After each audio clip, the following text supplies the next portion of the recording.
السلام عليكم أحبائي التلاميذ. سأقدم لكم في هذا الفيديو الجزء الأول الخاص بالحركة بالنسبة لجدع مشترك علوم تجريبية خيار فرنسية. La première partie du mouvement, donc premièrement relativité du mouvement et nisbiyat al-haraka.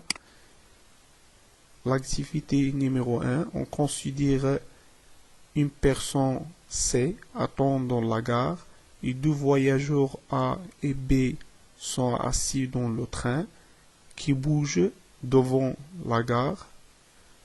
Donc, il y a une personne C attend dans la gare, ici, et deux personnes ou bien deux voyageurs A et B assis dans le train qui bouge dans ce sens, c'est le sens de mouvement.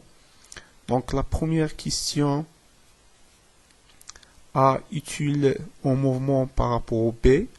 Donc A utile en mouvement par rapport au B. La deuxième question, A utile en mouvement par rapport au C. Donc A ici, C attend dans la gare. La troisième question, B utile en mouvement par rapport à la gare. Ici la gare. Donc, que remarques-tu? Donc, on a une personne C attend dans la gare et deux voyageurs A et B assis dans le train qui bougent dans ce sens. Donc, la question 1, A utile en mouvement par rapport au B. Donc, A et B, tous les deux assis dans le train. Donc, A est au repos par rapport à B. Ou bien, A n'est pas en mouvement par rapport à B. Car A et B, tous les deux assis dans le train. Donc, deuxième question, A utile en mouvement par rapport au C. Donc, on a C ici, attendre la gare, et A assis dans le train qui est en mouvement dans ce sens. Donc, A est en mouvement par rapport au C. La troisième question, B est-il en mouvement par rapport à la gare? Donc, la gare est ici et B dans le train.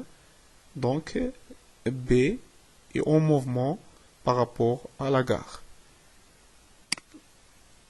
La dernière question, que remarques-tu? Et donc,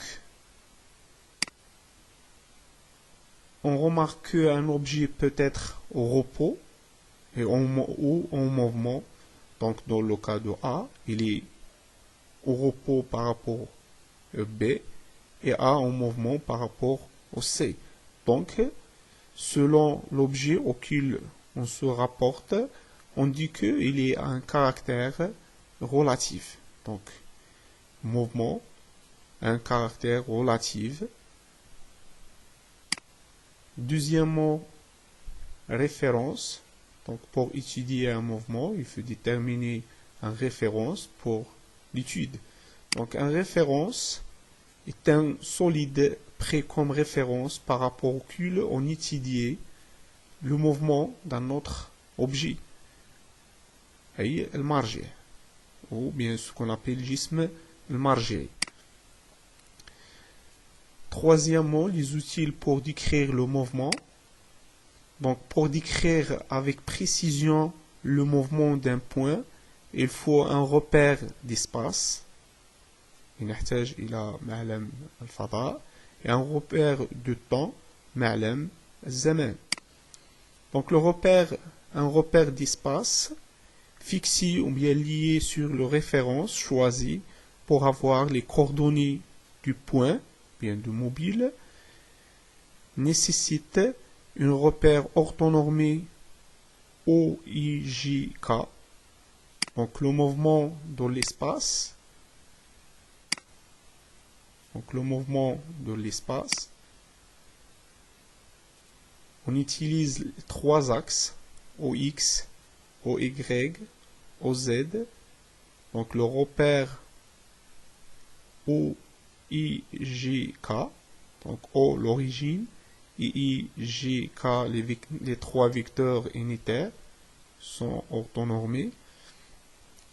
Donc pour décrire le mouvement de point M, on associe un vecteur à un vecteur position OM, donc vecteur OM appelé vecteur position, tel que ici c'est la projection du point M, O c'est l'origine et M le point mobile, donc la projection du point M sur le plan OXY c'est H, donc la projection de H sur X c'est XM, sur Y sur YM, et aussi la projection de M sur l'axe OZ, en parallèle avec cet axe ici, ou bien droite. Donc la projection de M sur Z, l'axe Z, c'est ZM. Donc le vecteur position s'écrit sous la forme XM fois I, plus YM fois J, plus ZM fois K. Donc si le mouvement se fait dans le plan OXY, c'est pas dans l'espace, donc ZM va égaler 0.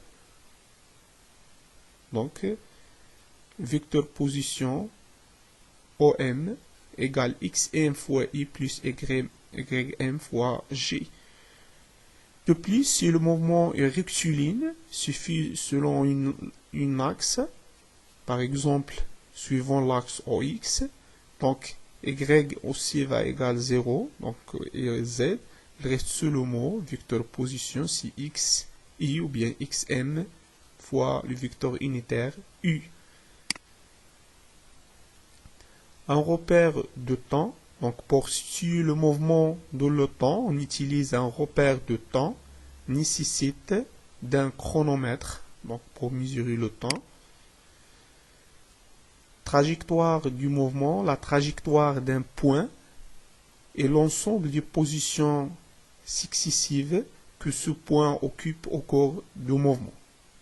D'accord? Donc la trajectoire, c'est l'ensemble des positions occupées par le point M mobile au cours du mouvement. Donc il y a trois types de trajectoires. Une trajectoire rectiligne, une trajectoire curviligne, munhani, ici mustaqimi, une trajectoire circulaire, dairi.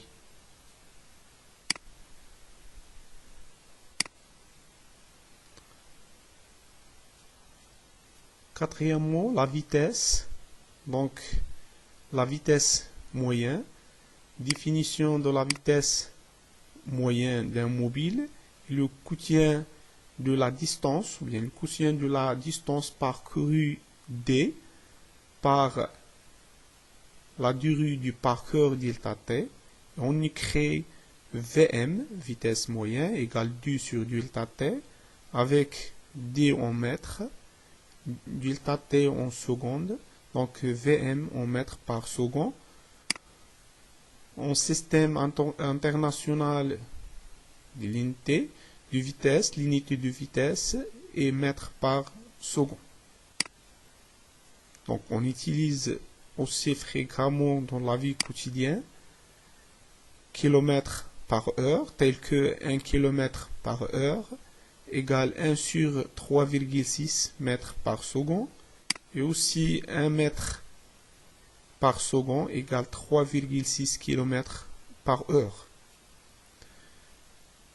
Donc بهذا ننهي الجزء الأول. نلتقي إن شاء الله بالنسبة للجزء الثاني. لا تنسوا الاشتراك في القناة وتفعيل الجرس لكي يصلكم الجديد، وأتمنى لكم التوفيق. Donc بالنسبة للجزء الثاني إن شاء الله سنتطرق إلى vitesse instantanée، السرعة اللحظية، vecteur vitesse instantanée. نعمل على تصحيح النشاط الثاني الخاص بالدرس، بالإضافة إلى ملخص للدرس وبعض التمارين التطبيقية. وفقكم الله.